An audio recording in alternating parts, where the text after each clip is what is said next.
Dios les bendiga.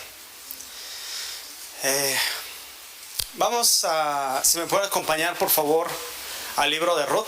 Hoy terminaremos el libro de Ruth, capítulo 4.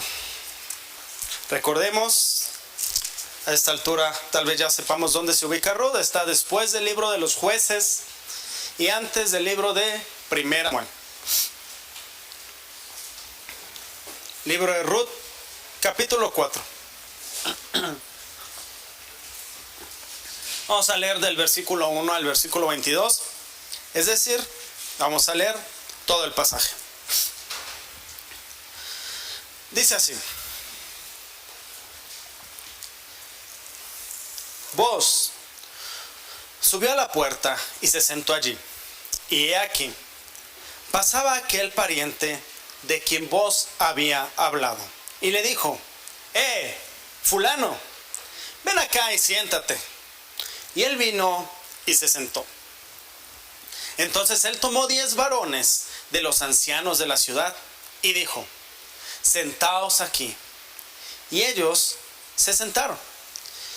Luego dijo al pariente: Noemí, que ha vuelto del campo de Moab, vende una parte de las tierras que tuvo nuestro hermano Elimelech. Y yo decidí hacértelo saber y decirte que la compres en presencia de los que están aquí sentados y de los ancianos de mi pueblo. Si tú quieres redimir, redime.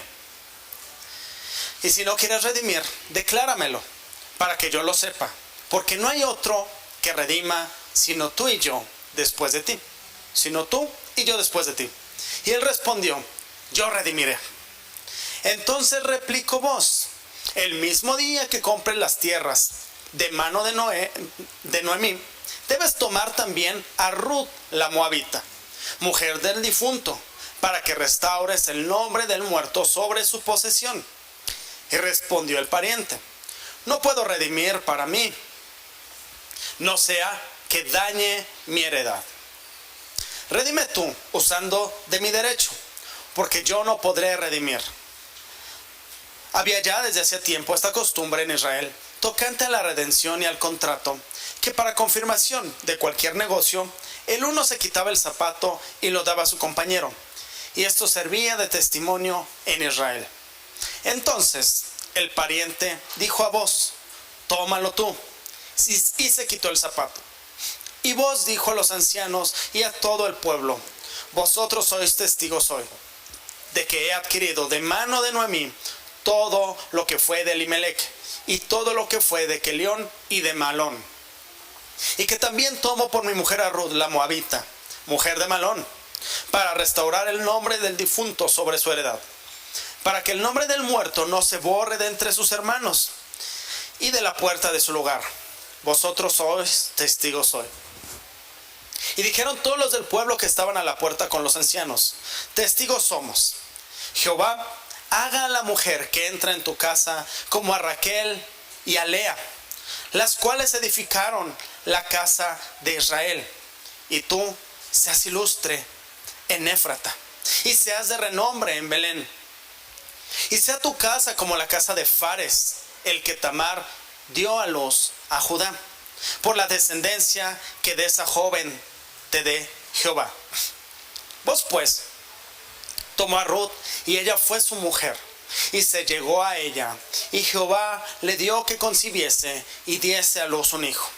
Y las mujeres decían a Noemí: loado sea Jehová, que hizo que no te faltase hoy pariente, cuyo nombre será celebrado en Israel, el cual será restaurador de tu alma y sustentará tu vejez, pues tu nuera que te ama lo ha dado a luz, y ella es de más valor para ti que 7 hijos.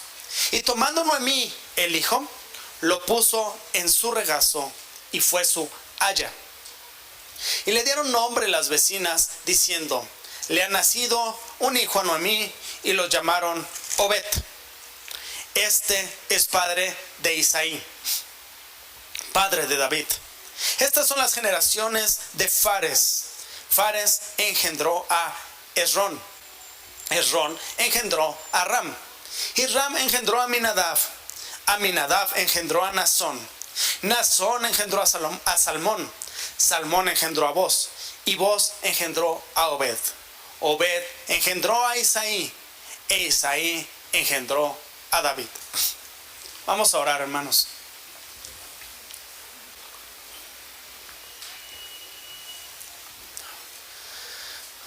Padre Celestial, en este momento venimos a ti a rogarte, Señor, que nos hables. Te pedimos, Dios, que abra nuestro corazón y nuestro entendimiento para comprender tus maravillas, para comprender tu palabra, para comprender tu evangelio. Señor, abre nuestros corazones. Y si es tu voluntad, ten a bien salvar el día de hoy a aquel que aún no se ha rendido a tu Hijo Jesucristo. Señor, yo me pongo delante tuyo, me pongo en tus manos como tu instrumento. Siervo inútil soy, Señor. Yo no puedo hacer nada por mí mismo. De manera que te ruego que todo lo que diga en esta hora venga de ti, para la gloria de tu nombre, Señor, para el bien de tu iglesia, por el amor que le tienes, por el amor que nos tienes a todos nosotros, en Cristo Jesús. Amén. Bien, hermanos, pues el día de hoy estamos terminando la serie del libro de Ruth, una serie que ha estado emocionante, que hemos visto que es una historia muy bonita en términos generales, en términos terrenales, es una historia romántica muy bella. Y también hemos hablado que va más allá de ser una historia romántica muy bella, ¿verdad? Hablamos que todo el libro de Ruth, su enfoque principal es el plan de redención. Un plan de redención en el cual estamos involucrados tú y yo, que no nacimos israelitas, somos gentiles y necesitamos ser redimidos. Sin embargo, también toda la humanidad que está apartada del Señor necesita ser redimida. Está fuera del pueblo de Dios, necesita un redentor. Entonces vemos en esta historia que ha sido provisto un redentor, y es lo que hemos aprendido. Haciendo un resumen, vimos que comienza esta historia con un hombre, ¿verdad? Elimelech, que está casado con una mujer, Noemí. Huyen de la calamidad que hay en Belén, en la tierra de pan. No hay alimento, irónicamente, y huyen creyendo que puede mejorar su condición. Vemos que huyen a un país extranjero, a una ciudad extranjera, que es Moab. Moab era considerada de los peores lugares por parte del Señor, porque ellos habían rechazado a Dios y habían rechazado al pueblo de Dios. Entonces Dios había mandado: no se junten con los moabitas. Y ahí vemos a Elimelech, a su mujer y a sus hijos yendo a Moab a hacer justo lo que Dios dijo que no se hiciera. En esta tierra nueva muere Elimelech, o sea, no le fue mejor. Después de eso se casan sus hijos con dos moabitas, con dos extranjeras, cuando Dios claramente había dicho que no se hiciera eso. Entonces no solo se casan con extranjeras, sino se casan con extranjeras del lugar que era considerado el peor lugar, con moabitas. Y aquí es cuando aparecen Orfa y Ruth. Se mueren los hijos de Elimelech 10 años después y no tienen hijos. Entonces esto es una gran desgracia para Noemí, la esposa de Elimelech, la difunta de Elimelech, la viuda del difunto Elimelech, y para Ruth y para Orfa, que también quedan viudas y sin hijos. Se enteran, llega la noticia de que ha habido un milagro, y en Belén una vez más hay alimento. Dios está haciendo un milagro y ya hay alimento. Entonces Noemí decide regresar, ¿verdad? Trata de disuadir a sus nueras. Orfa decide regresar a su pueblo, a sus prácticas pecaminosas y paganas y a sus dioses. Mientras tanto, Ruth decide acompañar y proteger a su suegra, abrazar a su Dios, el único Dios verdadero, y a su pueblo. llegan a Belén y aquí, en Belén, ellas se encuentran desahuciadas. Necesitan ser redimidas. ¿Por qué? Porque lo que era posesión de Elimelec y también de los herederos, pues deja de serlo porque murieron. Y ahora, para ellas poder reclamar eso, necesitan esto, ser redimidas. Vimos lo que era la ley del levirato para redimir las posesiones. Y entonces es cuando surge un nuevo personaje, ¿verdad? Un personaje maravilloso que es Booz. Ruth se encuentra con Booz. Booz trata muy bien a Ruth. Y vemos ahí una esperanza, ¿verdad? Porque descubrimos que Booz es un pariente cercano, el cual puede redimir a Ruth y a Noemí. Y se pueden reclamar las posesiones y puede haber descendencia. Hemos visto lo importante que era tener descendencia, ¿verdad? Para perpetuar justamente la familia de los difuntos, ¿sí? Que pudiera tener las familias, tierra, posesiones, y también porque por medio de la descendencia vendría el Mesías en algún momento. Por eso era tan importante la descendencia. Luego entonces vemos que Ruth se queda trabajando mucho tiempo en la tierra de Booz. Booz le da todas las facilidades y llega un momento, ya vimos la lección pasada en el capítulo anterior, que se hizo una propuesta en donde Ruth solicita directamente a Booz ser redimida, ¿verdad? Y Booz, que le dice, sí te voy a redimir, pero, y aquí empieza la tensión de la historia, resulta que hay otro pariente aún más cercano que te puede redimir. Y ese pariente, pues tenemos que consultar primero con él, ¿no? Y entonces aquí es cuando decimos, ¿qué va a pasar? ¿Qué va a suceder con esta historia? Y lo acabamos de leer, ¿sí?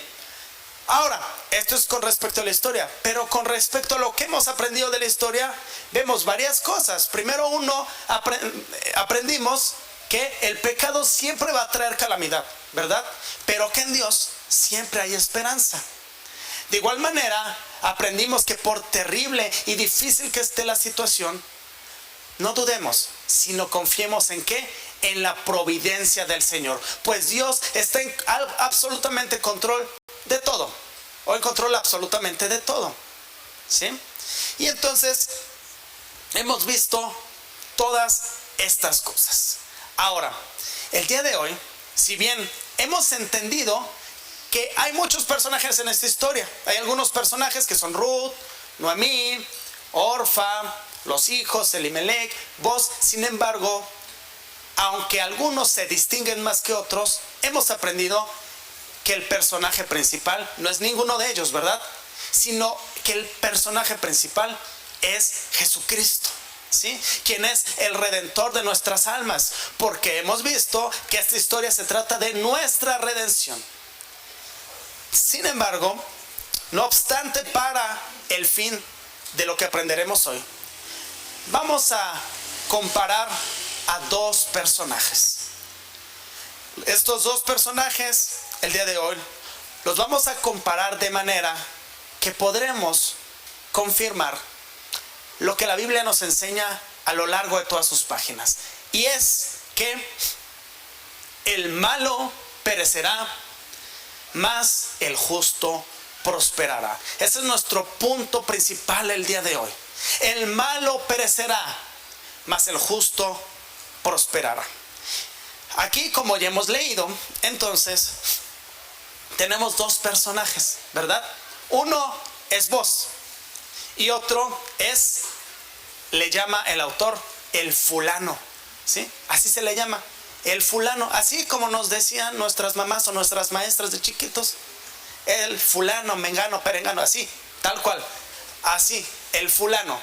El traductor al español de la Biblia, ¿sí? Digamos, por lo menos en Reina Valera, lo hace llamar así, que es una traducción muy parecida a lo que sería en el hebreo. Entonces es correcto, tenemos comparación entre Booz y el fulano. ¿Cómo actúa uno y cómo actúa otro? Bueno, pues vemos primero aquí, nos vamos a los primeros capítulos.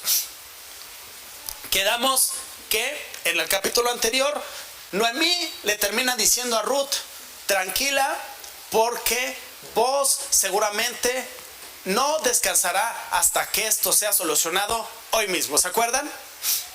Bien, pues justamente ese mismo día dice que Booz subió a la puerta y se sentó allí. Bien, esta acción que hace Booz la vemos de diferentes maneras. Primero, en este lugar, que era un pueblo pequeño, podemos pensar que la puerta era un lugar muy concurrido. Es como lo que sería en algunos pueblos más grandes la plaza principal, en donde se encontraban diferentes personas para hacer todo tipo de transacciones. Entonces aquí la puerta era un lugar principal. De igual manera, también podía ser un lugar inteligente, porque tarde o temprano por ahí pasaría el otro pariente más cercano del cual estaría hablando Booz. No se va a profundizar en qué era este pariente. Se piensa que simplemente era un hermano probablemente de Elimelech, y a lo mejor Booz era un hermano menor o un primo hermano, tal vez. No es relevante. Sin embargo, era un pariente más cercano. Entonces Booz va y se sienta en la puerta, en donde se hacían las transacciones, en donde pasaba toda la gente. Entonces es un lugar estratégico a donde él va, y él va desde temprano. Ahora justamente dice, he aquí pasaba aquel pariente de quien Booz había hablado, y le dice, fulano, ven acá y siéntate. Y él vino y se sentó. Dice, entonces él tomó a 10 varones de los ancianos de la ciudad y dijo, sentaos aquí. Y ellos se sentaron. Entonces vemos que Booz actúa de una manera sabia, ¿ok? Booz actúa de una manera sabia. Primero sale a un lugar concurrido, a un lugar público. ¿Por qué? Porque así puede evidenciar que lo que se va a hacer es transparente y se va a hacer con rectitud. ¿Booz no sabía dónde vivía el pariente? Seguramente sí, un pueblo pequeño, él mismo lo conocía, era pariente cercano, seguramente sabía dónde vivía. ¿Por qué no fue a su casa? Justamente entendemos que para hacer las cosas de la manera más transparente y pública posible, ¿sí? Las transacciones tenían que ser públicas, y entonces él lo hace de esta manera. Él se acerca de esta manera sabia, ¿sí? En la puerta, de manera pública, de manera recta, y también llama a testigos, justamente para reforzar que esto se va a hacer rectamente y con justicia. Él no duda en llamar testigos, porque él es justo, él sabe que lo que va a hacer es correcto. Y entonces él llama al pariente, llama al fulano y le dice, siéntate aquí. Le dice, Noemí, que ha vuelto del campo de Moab, vende una parte de las tierras que tuvo nuestro hermano Elimelech. Yo decidí hacértela saber y decirte que la compres en presencia de los que están aquí sentados y de los ancianos de mi pueblo. Si tú quieres redimir, redime, y si no quieres redimir, decláramelo para que yo lo sepa, porque no hay otro que redima sino tú y yo después de ti. Dice, y él respondió, yo redimiré. ¿Ok? Punto número 1. Dijimos que nuestro punto principal es, el malo perecerá y el justo prosperará. Entonces, por un lado tenemos que el malo actúa neciamente y el justo actúa con sabiduría. Vemos a Booz que está representando cómo actúa el justo. Él está actuando con sabiduría. Pero ¿cómo vemos que reacciona esta persona? Booz le está presentando honestamente la situación. No nos deja claro si con intención a lo mejor Booz hace una pausa. Yo creo que muy probablemente el fulano, el otro pariente, al ver todo lo que se le está presentando, él se le llena la cabeza de ideas, y él a lo mejor solo está escuchando, mientras le está platicando, él solo está escuchando riqueza, riqueza, riqueza, riqueza, riqueza. Y entonces él de inmediato responde, yo redimo, porque representa tierras. representa propiedades, mayor riqueza terrenal para él, ¿sí? Entonces, este pariente, antes de que termine vos de platicar toda la situación, dice: yo redimo.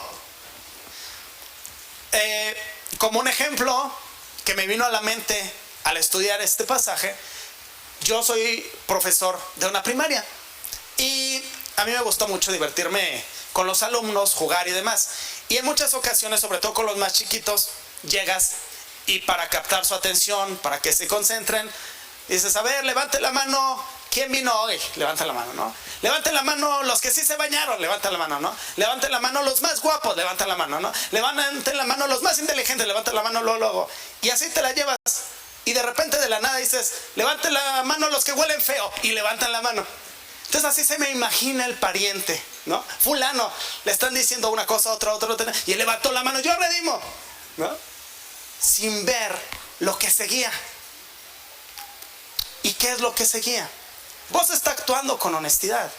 Es sabio en todo lo que está haciendo. Es más, desde un principio, él actuó con sabiduría. Lo vimos en toda la historia. Y aquí, él actúa con prudencia, con sabiduría, con cautela. Así es el hombre justo, ¿sí? Y el hombre malo actúa neciamente. Como aquí, el otro pariente, el fulano, levanta la mano y dice: yo redimo, sin saber cuáles son las consecuencias o los costos de que él tuviera que redimir. Y aquí la pregunta es: ¿cómo es tu actuar diario en las diferentes situaciones de la vida? ¿Te apresuras? ¿Tomas decisiones precipitadamente? ¿Actúas precipitadamente? ¿Qué pasa cuando de repente tus hijos te hacen enojar? De inmediato disciplinas duramente sin preguntar bien qué es lo que sucedió, porque vienes atareado, vienes ajetreado del trabajo, porque ya duró mucho el día, porque te dieron una mala noticia, y disciplinas duramente sin escuchar a tus hijos.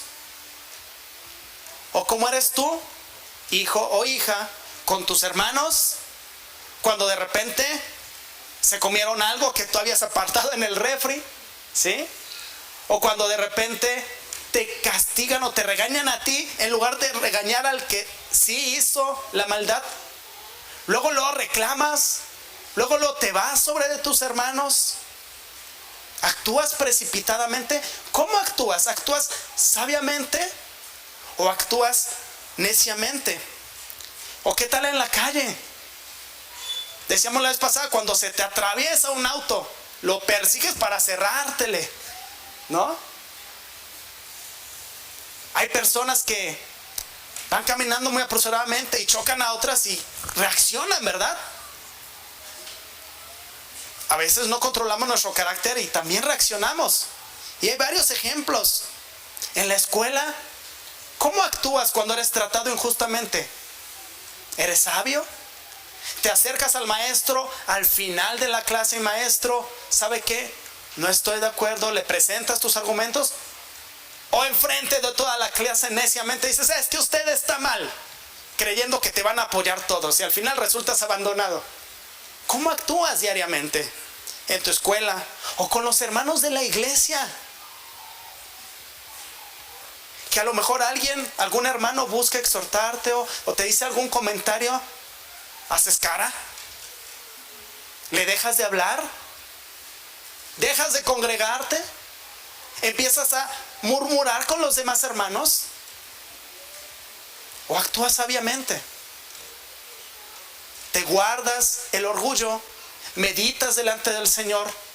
¿Lo presentas? Y a lo mejor después de esto vas con el hermano, y si crees que está equivocado: ¿sabes qué, hermano? Mira, fíjate que está esta situación. O a lo mejor reconoces tu falta. Pero el punto es cómo tú actúas en tu vida diaria. ¿Actúas como el hombre justo, que actúa sabiamente, o como el hombre malo, que actúa neciamente?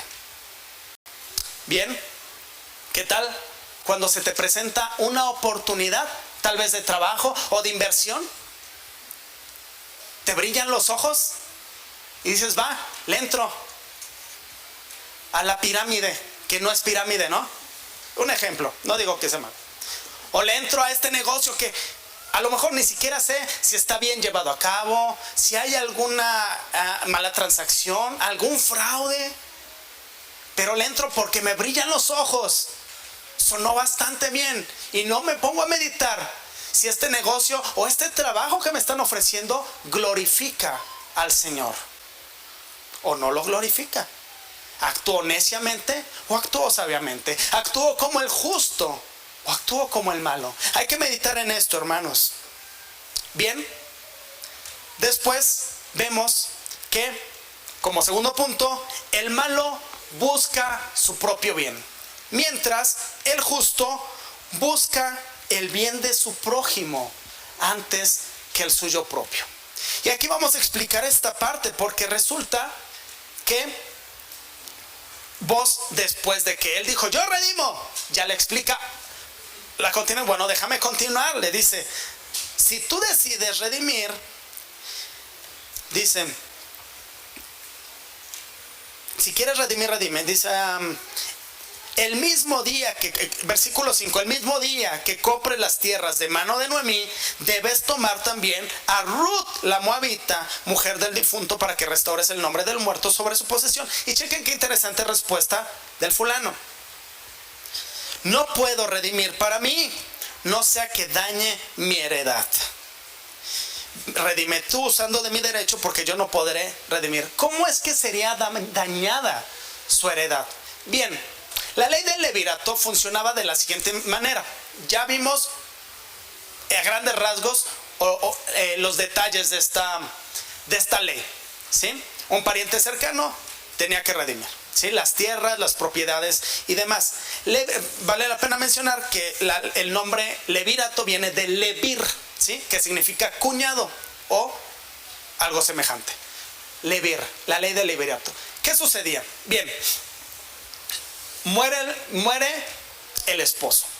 Un hermano o un pariente cercano tiene que casarse con la viuda, y entonces esas posesiones pasan a esa persona, pero siguen a nombre de esa familia. ¿A qué me refiero con que siguen a nombre de esa familia? Que si hay descendencia, ya deja de ser del que se casó, ya deja de ser del redentor, sino que ahora todas sus posesiones, lo que ya tenía antes, más lo que tiene ahora, pasa a ser de los descendientes. Es decir, el que redima, si tiene un hijo con la viuda, la redimida, esos hijos o ese hijo es el heredero de todo, de lo que tenía antes y de lo que tiene ahora. Por eso es que el fulano dice, no me conviene. ¿Sabe quién es Ruth? Hemos comentado varias veces que Ruth era joven, o por lo menos estaba en edad de procrear, y eso no le convenía, porque él sabe que si pudiera tener un hijo, dice, voy a dañar mi herencia. O sea, lo que ya tengo va a pasar a este que pues ni me lo busqué, ¿no? Entonces podemos decir, bueno, a él no le convenía, por eso no quiso. Justamente es lo que estamos viendo en este momento. A él no le convenía. Y vemos que el hombre malo actúa por conveniencia, y el hombre justo ve primero el bien de su prójimo. Veamos la respuesta, veamos cómo dice vos. Adelante. Dice en el versículo, primero en el versículo 5, que dice, el mismo día que compres las tierras de Noemí, debes tomar a Ruth la moabita, mujer del difunto, y dice, para que restaures el nombre del muerto sobre tu posesión. Lo que vas a hacer no va a ser para ti, no va a ser porque a ti te conviene, va a ser para que restaures el nombre del muerto sobre la posesión.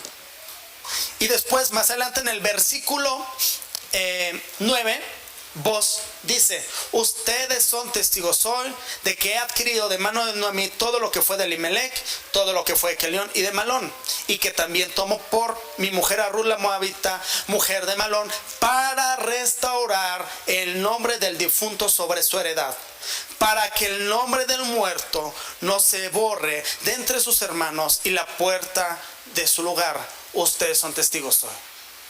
¿Ven la diferencia de la forma de actuar?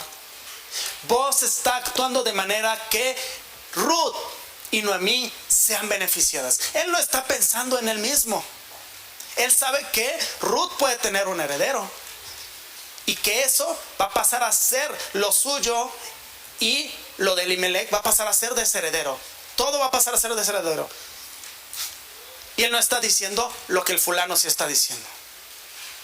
Y es muy interesante ver cómo al final él dice, para que el nombre del muerto no se borre.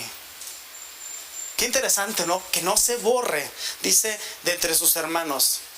En toda esta historia alcanzamos a ver algún nombre que haya sido borrado. ¿Alcanzan a identificar algún nombre que haya sido borrado? Porque yo sí lo veo. Es el nombre del fulano. No aparece. Ni en toda la Biblia aparece el nombre del fulano. Es a propósito, inspirado el autor de este libro por Dios, nombrado fulano. Fulano. Se borra su nombre. No se escribe su nombre. En todo el consejo de las escrituras se menciona que borrar el nombre es señal de castigo, señal de condenación. Aquí el fulano no quiso redimir, no quiso servir al pueblo de Dios, no quiso dar servicio a la necesidad. Entonces, que se ha borrado. Y en cambio vos, dice, y que el nombre del difunto permanezca, ¿no? O sea, él sí está viendo por esta razón. Ahora, repito, el hombre malo ve por su propio bien nada más, mas el hombre justo ve por el bien del prójimo. Y aquí me gustaría mencionar un pasaje que está en 1 Corintios 8:9 para hacer una aplicación práctica de esto. 1 Corintios 8:9, lo voy a leer, dice así: pero mirad que esta libertad vuestra no venga a ser tropezadero para los débiles. Aquí vemos una aplicación práctica. ¿Voy a ver por mi bien propio o voy a ver por el bien de mi prójimo? En particular, de mis hermanos, los más débiles. ¿Saben? Hay muchas cosas que pueden entrar en esto.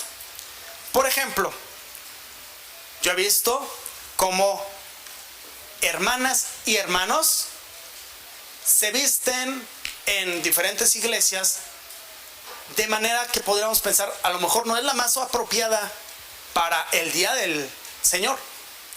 Y te acercas a ellos y dicen, pues ¿qué? Yo tengo libertad en Cristo. El Señor no ve mi vestimenta, el Señor ve mi corazón. Pero ¿qué está haciendo Él? Está viendo su propio bien. Me siento cómodo, me siento a gusto, estoy a la moda. Pero no ve que puede ser tropezadero para los más pequeños, los que apenas acaban de nacer, los que apenas están creciendo en el Señor, que dicen, entonces ¿sí se puede usar minifalda? ¿Sí se puede usar ese tipo de vestimenta? Entonces yo puedo andar como quiera. No estoy diciendo esto sí, esto no. En ningún momento estoy diciendo eso. Pero sí, estoy siendo de testimonio.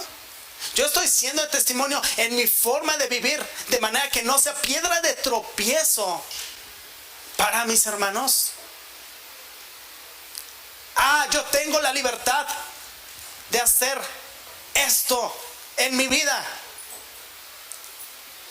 Y me entero que un hermano le es piedra de tropiezo y dice, ¿por qué este hermano hace eso? Ay, qué inmaduro. Es que no ha entendido la libertad en Cristo, ¿no? No. Es que no hemos entendido nuestra responsabilidad como hermanos mayores. El hombre justo ve por su bien propio. Perdón, el hombre malo ve por su bien propio. El hombre justo ve por el bien del prójimo. ¿Sí? Y tenemos que pensarlo bien. Porque muchas veces sí decimos, bueno, yo puedo ir, un ejemplo de muchos, y tener en la tele con mi hijo lo que bien le plazca. Puede ver esta X o Y, ya ni sé qué hay ahorita en la tele. Pero está de invitado una familia nueva de la iglesia. Y está viendo que mi hijo está viendo esto. Pero esta familia está en incertidumbre todavía de qué se puede hacer y qué no. Que sí le edifica a sus hijos y que no. Yo tengo que analizar primero. Esto puede ser piedra de tropiezo. Y no solamente lo que hagan mis hijos, lo que yo mismo haga. Cada quien puede ponerse a analizar qué estoy haciendo yo en mi vida personal, en mi testimonio para con los demás, que pueda o no ser piedra de tropiezo para mis hermanos los más pequeños. Ahora, ya vimos entonces, el malo actúa neciamente, el justo actúa con sabiduría. El malo busca su propio bien, el justo busca el bien de su prójimo antes que el suyo propio. Ahora veremos que el malo siempre busca justificar sus acciones. Mas el justo, las acciones del justo dan buen testimonio, pues son conforme a la ley. Y vemos como aquí el fulano, y me gusta llamarlo así para hacer énfasis en que se ha borrado su nombre, vemos como el fulano al final dice, en su argumento del por qué no va a redimir, dice, no puedo redimir. No puedes o no quieres, ¿no? Dice, no sea que dañe mi heredad, redime tú usando mi derecho, porque yo no podré redimir. Siempre va a justificar sus acciones. El hombre malo siempre va a justificar su maldad. Es que hice esto por esto. O sea, si lo ves así no es tan malo, ¿no? Mas el hombre justo, sus acciones hablarán por él, sus acciones buenas darán testimonio de él, porque siempre va a actuar conforme a la ley del Señor. Y vemos cómo vos desde un principio ha dado testimonio de actuar conforme a la ley del Señor. Desde un principio Él presentó justamente, sí, va a ser redimida, pero hay un orden. Ahorita a la hora de hacer la transacción está haciendo todo en orden. Sus acciones dan testimonio de Él.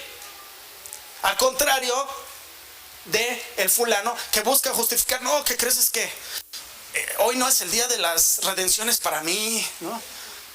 Me va a afectar. Mira, es que podría hacerlo, pero entiende, me va a afectar. Ahora, bien, ¿eso cómo aplica para nosotros? La pregunta es, ¿tus acciones dan testimonio de la obra que Cristo ha hecho en ti? Esa es evidencia de ser justo o de ser hijo de Dios. Tus acciones que den buen testimonio. O bien, la pregunta es, ¿te justificas cada que haces alguna mala acción? Hace 2 lecciones, creo, hablamos del ejemplo de cuando te para un policía de tránsito, ¿no? Y tú llevabas prisa, ibas a la iglesia y tenías que hacer X o Y, ¿no?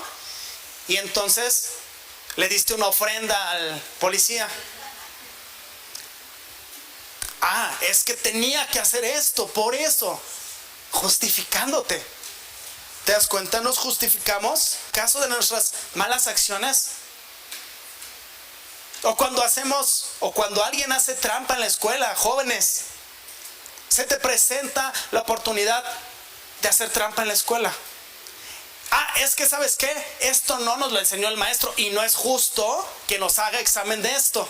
Por eso hice trampa, por eso copié, porque eso nunca nos lo enseñó. No se vale. ¿Justificas tus pecados, joven? O cuando disciplinamos duramente a nuestros hijos, padres, madres, Cuando somos duros con nuestros hijos en exceso. No estoy diciendo que no se disciplinen. Cuando somos duros excesivamente. Es que tuve un mal día. Es que esta vez sí se pasaron. Es que su padre no los disciplina y yo soy la que siempre tiene que hacerlo, etcétera, etcétera. ¿Justifico mi mala acción? ¿Justifico mis pecados? O tú, joven o niño, que te pones a pelear con tus padres. Es que no tiene razón. Yo tengo que defender lo que es verdad, porque yo sí tengo razón y la verdad tiene que prevalecer. ¿Justificas eso? ¿La falta de honra a tus padres? O bien volvemos al ejemplo de las exhortaciones en la iglesia, ya sea que te exhorte el pastor o un hermano con amor se te acerca a exhortarte, a decirte, ¿sabes qué, hermano? No me parece que esto sea lo más correcto. Te enojas y te justificas porque es que yo sé que esta persona también tiene pecados. Es que nadie es bueno. Es porque van a venir y decirme cómo llevar mi vida. ¿Cómo actuamos, hermanos? ¿Justificamos nuestras malas acciones? ¿O actuamos de manera que nuestro testimonio evidencie que somos hijos de un Padre justo, bueno y santo? ¿Actuamos como el hombre malo o actuamos como el hombre justo?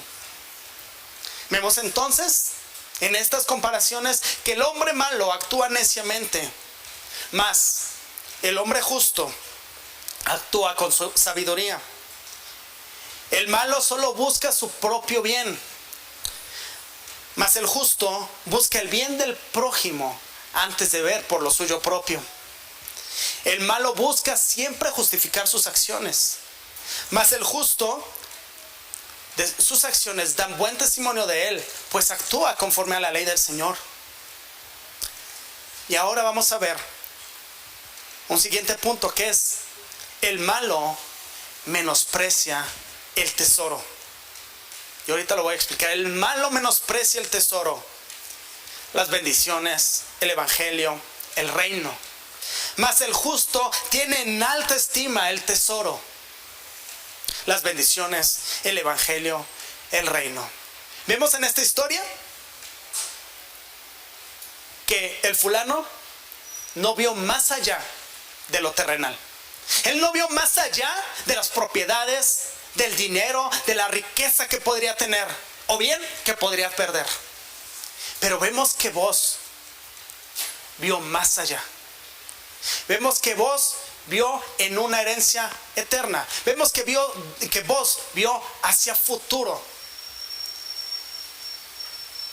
Vemos que vos apreció el reino, apreció a su propio pueblo. Porque al final esta ley del levirato beneficiaba no solo a la familia, beneficiaba al pueblo entero. Vos sí lo vio y vos no tuvo reparo. Vos no tuvo reparo en decir, sí voy a redimir, aunque me cueste. Mas el fulano no. El fulano no quiso hacer nada para bendición del pueblo. Y aquí introduciré un paréntesis como aplicación más inmediata. ¿De verdad estamos amando y abrazando a la iglesia? ¿O estamos menospreciando a la iglesia, al cuerpo de Cristo? Porque si estamos abrazando y apreciando a la iglesia y al cuerpo de Cristo, vamos a tener acciones que lo reflejen. Vamos a bendecir a la iglesia. ¿Estamos sirviendo o solo estamos viniendo a recibir y recibir y recibir y recibir? Si estamos atendiendo adecuadamente, con puntualidad. Cuando decíamos hace un par de lecciones, cuando servimos, cuando nos toca la limpieza, ¿lo hacemos correctamente? ¿Lo hacemos a conciencia? Y tantas cosas con las cuales podemos bendecir a la iglesia y podemos servir a la iglesia. O simplemente venimos y nos vamos, venimos y nos vamos, sin valorar verdaderamente la obra de Cristo y a su iglesia. Esto es algo que debemos de meditar para nosotros. Si estamos valorando la obra de Cristo, si estamos valorando la herencia, o estamos menospreciando como el fulano, decir, no me toca. Yo solo voy y ya. Eso es algo que debemos meditar, porque aunque bien podemos ser servidores y podemos venir y hacer muchas cosas, el punto es, número uno, ¿cómo lo estoy haciendo? ¿Con excelencia? Lo comentamos hace 2 o 3 lecciones. O punto número 2, ¿con qué motivación lo estoy haciendo? Ahí entra la reflexión de si de verdad estoy apreciando al reino. ¿Estoy apreciando al reino? ¿Estoy apreciando el reino de Dios y su justicia? Y tú, que a lo mejor hoy estás aquí, o ya llevas mucho tiempo viniendo y se te ha presentado el evangelio y lo has escuchado muchas veces y hasta el momento sigues diciendo, esto no es para mí, yo no quiero rendirme. Estás menospreciando esta invitación abierta que el Señor nos hace. Venid a mí los que estén cansados y trabajados, y yo los haré descansar. Vengan y beban del agua de vida. No tengo sed. ¿Estás menospreciando esta invitación? ¿Estás menospreciando el sacrificio de Cristo? Si lo estás haciendo, hoy te digo, no seas como Orfa, la que menospreció la redención que le podía ser dada y prefirió regresar a sus dioses y regresar a sus prácticas pecaminosas. No seas como el fulano que está menospreciando el reino y la gran herencia. No seas como ellos. No seas como fulano, que su nombre fue borrado. Porque ciertamente si eres así y no te rindes hoy al Señor, serás borrado para toda la eternidad. Dice la palabra de Dios, serán borrados sus nombres del libro de la vida. Y vendrá entonces la condenación eterna si no te rindes hoy. Si menosprecias esta invitación, rinde tu vida hoy. Rinde tu vida a Cristo. Entra en su reino y verás la gran bendición, la gran herencia que tendrás. El fulano menospreció el reino, apreció lo terrenal, apreció lo banal y menospreció lo espiritual, menospreció el reino. Mientras tanto vos menospreció lo banal, menospreció lo terrenal y lo pasajero y decidió redimir y abrazar lo eterno. Vemos entonces que esto es como 2 parábolas que nos presentó el Señor Jesucristo en Mateo 13, 44 al 45, y lo voy a leer. Dice el Señor Jesús: además, el reino de los cielos es semejante a un tesoro escondido en un campo, el cual un hombre halla y lo esconde de nuevo, y gozoso por ello va y vende todo lo que tiene y compra aquel campo. Después dice: también el reino de los cielos es semejante a un mercader que busca buenas perlas, que habiendo hallado una perla preciosa, fue, vendió todo lo que tenía y la compró. La diferencia entre el hombre justo y el hombre. Hoy te digo, aprecia el reino. Déjalo todo por el reino, porque es la perla de gran precio, porque es el tesoro. El reino es lo único que vale la pena. El Señor Jesucristo es lo único que vale la pena. Dejar todo por el Señor Jesucristo. Ahora, si se fijan, aquí estamos viendo una comparación entre el hombre justo y el hombre malo. ¿Recordamos alguna ocasión en donde la palabra claramente haga una comparación así? A mí me viene a la mente el Salmo 1, en donde dice así: Bienaventurado el varón que no anduvo en consejo de malos, ni estuvo en camino de pecadores, ni en silla de escarnecedores se ha sentado, sino que en la ley de Jehová está su delicia, y en su ley medita de día y de noche. Será como árbol plantado junto a corrientes de aguas, que da su fruto a su tiempo, y su hoja no cae, y todo lo que hace prosperará. No así los malos, que son como el tamo que arrebata el viento. Por tanto, no se levantarán los malos en el juicio, ni los pecadores en la congregación de los justos. Porque Jehová conoce el camino de los justos, mas la senda de los justos perecerá. El malo perecerá, mas el justo prosperará. Bien, así como en el Salmo 1 se compara el justo y el malo, así como en nuestra historia podemos hacer la comparación del justo y el malo, vemos que ninguno de nosotros, la verdad, puede cumplir con las características del Salmo 1 del hombre justo.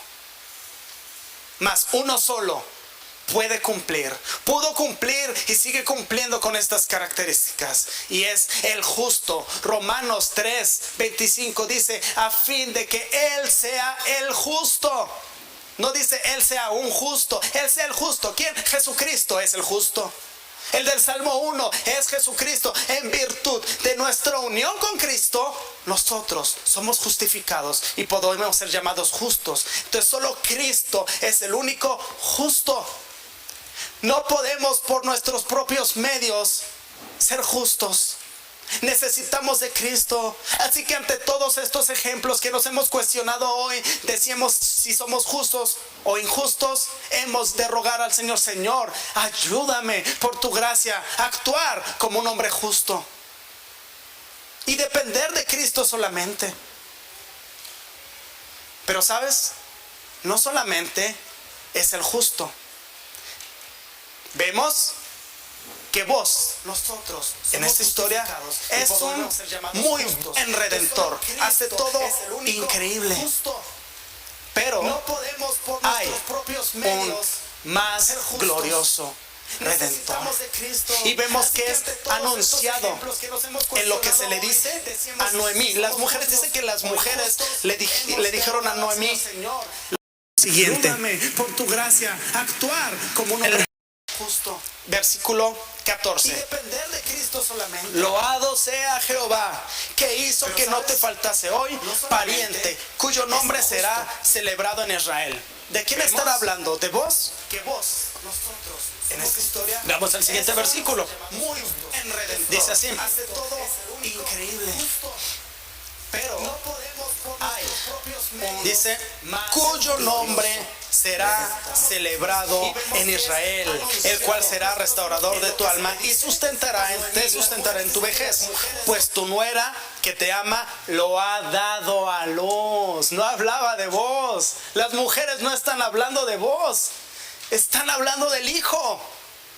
¿Y a quién representa el Hijo? ¿A quién representa el Hijo? Porque dice: será celebrado en Israel. ¿A quién representa? Bueno, se nos hace adelantito. Todo el pasaje, esta historia tan romántica, termina en una manera muy extraña. ¿Qué historia romántica termina en una genealogía?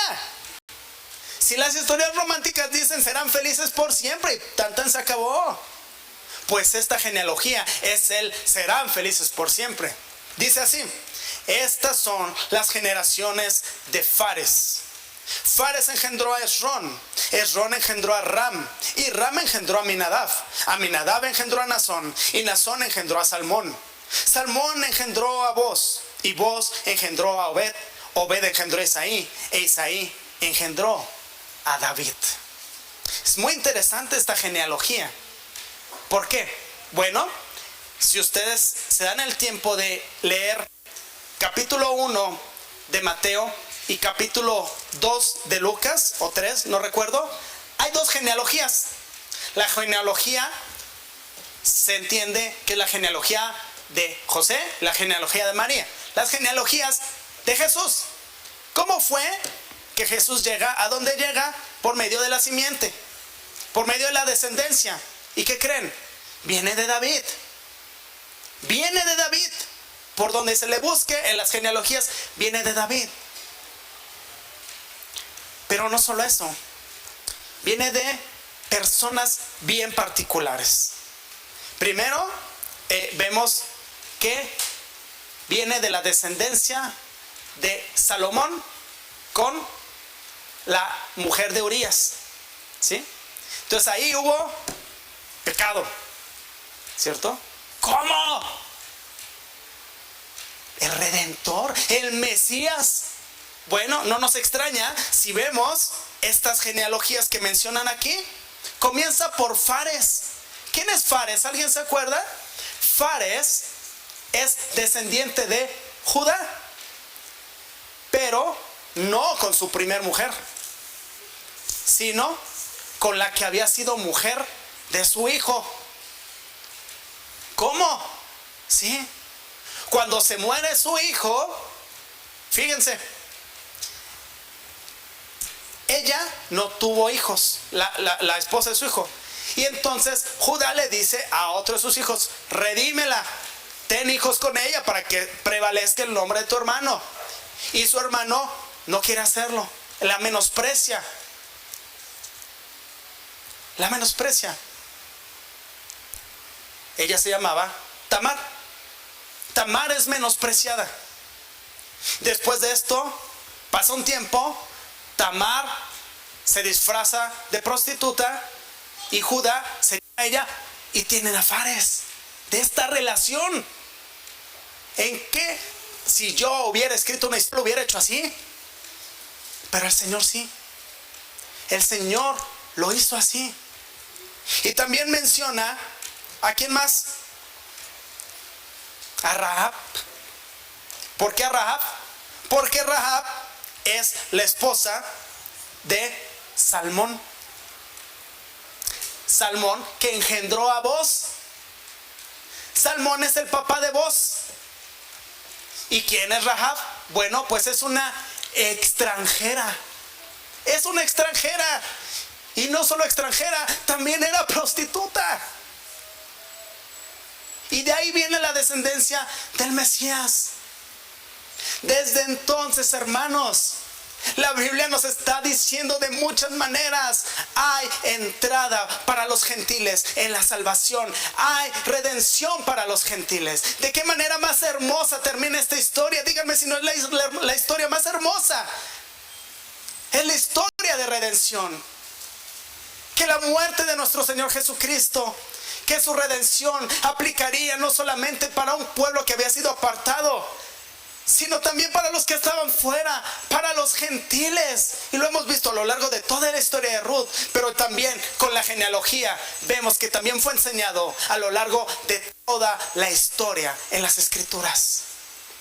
Por eso el día de hoy decimos que hemos tenido un más grande y glorioso Redentor. Más grande que vos, muchísimo más glorioso que vos. Un Redentor perfecto que vivió una vida perfecta, murió una muerte perfecta y fue elevado al lugar perfecto. Un Redentor que no estimó el ser igual a Dios, sino que se despojó de sí mismo. Así como vos no estimó sus posesiones y se despojó de ellas. Oh, nuestro Señor Jesucristo no se despojó solo de posesiones terrenales, se despojó de todo. No estimó ser igual a Dios, se despojó de sí mismo y decidió compartir la herencia eterna con nosotros, con los gentiles, con los apartados, para que por medio de su redención pudiéramos entrar. Así que hoy todos vivamos en agradecimiento, una vida conforme a su palabra, en justicia, y no como los malos en necedad. Amén. Vamos a orar, hermanos. Padre celestial, amado Dios, gracias te damos, Señor, por tu palabra. Gracias por todo este tiempo que hemos podido considerar esta historia en el libro de Ruth, en la cual nos has enseñado tantas cosas. Hemos aprendido tantas cosas maravillosas de cómo debemos de comportarnos, Señor, cosas que debemos de corregir. de la manera como debemos de confiar en ti, porque tú estás en control de todo, porque tu providencia, Señor, está por detrás de todo. Hemos aprendido, Señor, cómo debemos de comportarnos, Señor, en virtud de nuestra unión con Cristo, como personas llamadas justas y no como malos neciamente, Señor. Gracias por tu Hijo. Gracias, Señor, porque hemos sido redimidos, porque sin Él no lo seríamos. Y nosotros, Señor, siendo extranjeros, siendo ajenos a la promesa, hemos sido incorporados, Señor, únicamente por tu gracia, por amor de nosotros, pero sobre todo por amor de tu propia gloria, por amor de tu propio nombre. Así que te rogamos que hoy nos ayudes, Dios. Ayúdanos, Señor, a vivir conforme a tu justicia. Ayúdanos a vivir conforme a tu palabra, como verdaderamente redimidos, valorando que tú te despojaste, valorando tu reino y abrazándolo, Señor, como la perla de gran precio. Hoy te rogamos todo esto y sabemos que es imposible para nosotros. Por eso nos rendimos a ti, para que por medio de Cristo, por medio de tu Santo Espíritu, podamos hacerlo. Y que cada vez, Señor, nos seamos semejantes a la estatura del varón perfecto, que es Cristo Jesús, Señor nuestro. Todo esto te lo pedimos, Señor, confiando únicamente en las virtudes, en las gracias, en la obra de Cristo Jesús y en su santo nombre. Amén.